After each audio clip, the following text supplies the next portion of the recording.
Hello दोस्तों, अंजना के channel में आप सभी का हार्दिक स्वागत है। तो आइए दोस्तों, आज हम जानते हैं कि कैसे भगवान श्री कृष्ण ने अर्जुन को गीता का ज्ञान दिया था और भगवान श्री कृष्ण और दानवीर कर्ण में क्या अंतर था। दोस्तों,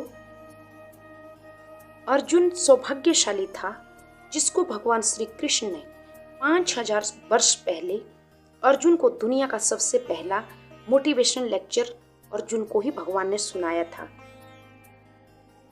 जब अर्जुन विषादग्रस्त हो जाता है दोस्तों, तब अर्जुन को भगवान श्री कृष्ण ने गीता का ज्ञान दिया था।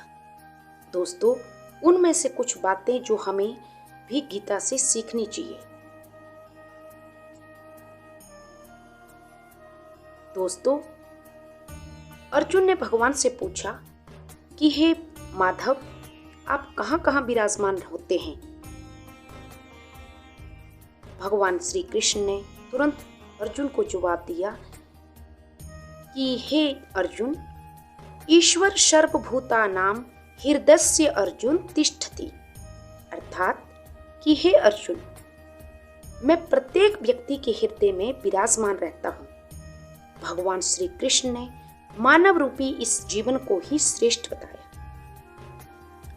कि मैं प्रत्येक मनुष्य के हृदय में निवास करता हूं। महाभारत में भी कर्ण भगवान से अपना रोना रोता है। जब श्री कृष्ण भगवान के पास कर्ण आते हैं तो अपना रोना उनसे रोते हैं कि हे कृष्ण, मेरी माँ ने मुझे जन्म देते ही त्याग दिया, मुझे नदी में बहा दिया।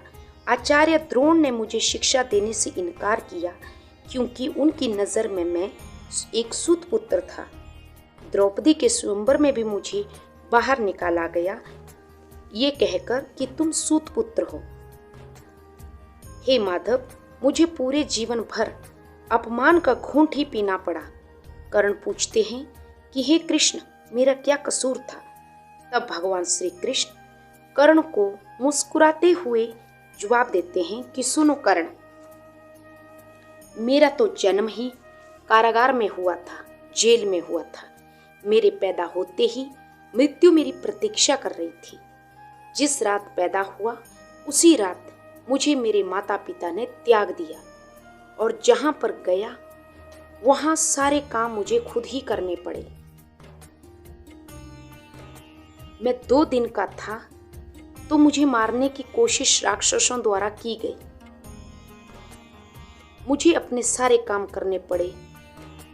बालपन में भी गाय चराना, गोबर उठाना, मैंने पूरा काम किया। यहाँ तक कि मेरा सगा मामा मेरे खून का प्यासा था। मैंने द्वारिका में जाकर भी खुद संघर्ष करके अपनी राजधानी पानी में बनाई। भगवान श्री कृष्ण कर्ण को समझाते हुए हमें ये सीख दे रहे हैं दोस्तों कि कोई यदि आपका अपमान करे तो इससे सीख लेना चाहिए कि हमें अपमान का जवाब कैसे देना चाहिए।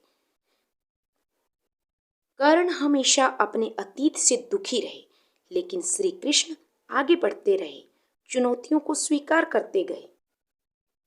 भगवान श्री कृष्ण ने कहा कि मैं कहाँ जन्मा और कहाँ पे मैं पला और कहाँ जाकर मैंने राजधानी बनाई। कृष्ण का जीवन भी कौन सा संघर्ष कम था।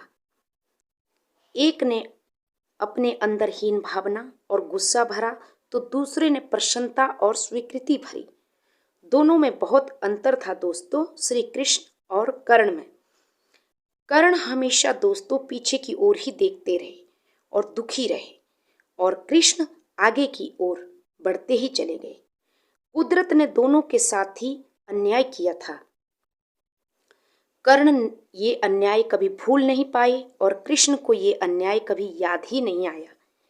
एक ने अपने आप को विष से भर लिया तथा दूसरे ने अमृत से भर लिया। कृष्ण ने हंसकर अपनी नियति स्वीकार कर ली और कर्ण ने कभी भी अपनी नियति स्वीकार नहीं की। भगवान श्री कृष्ण को भी तो शिशुपाल ने 100 गालियां दी थी, बार बार उसका अपमान किया था। तो सामर्थ्य होते हुए भी भगवान कृष्ण ने उसकी 100 गलतियां माफ की। और जब 101 के ऊपर बात आई तो भगवान ने श्री कृष्ण ने सुदर्शन चक्र से उसका सिर धड़ से अलग कर दिया। ये कहानी तो आप सभी लोग जानते ही होंगे दोस्तों। परिणाम में ये होता है कि कर्ण दुष्ट दुर्योधन के एहसान के नीचे जीवन भर के लिए चला गया और कृष्ण ने अपने दम पर द्वारिका में पानी के ऊपर अपनी राजधानी बनाई। बाद में कर्ण अधर्म की ओर से लड़ा और कृष्ण धर्म की ओर से, जिसमें कि कर्ण अकाल मृत्यु को प्राप्त हुआ। परिस्थितियों का चक्कर तो दोस्तों चलता रहेगा। ये तो कहानी है। ये हम पर निर्भर करता है कि हम कर्ण की तरह रोएं या श्री कृष्ण की तरह हंसते हुए आगे बढ़ें। दोस्तों, जीवन है तो समस्या तो आएगी ही, और समस्या है तो समस्या का समाधान भी है। ऐसी कोई चीज नहीं है दोस्तों जिस समस्या का इस संसार में समाधान ना हो। तो इसी के साथ thank you. Please subscribe me my channel. Thank you.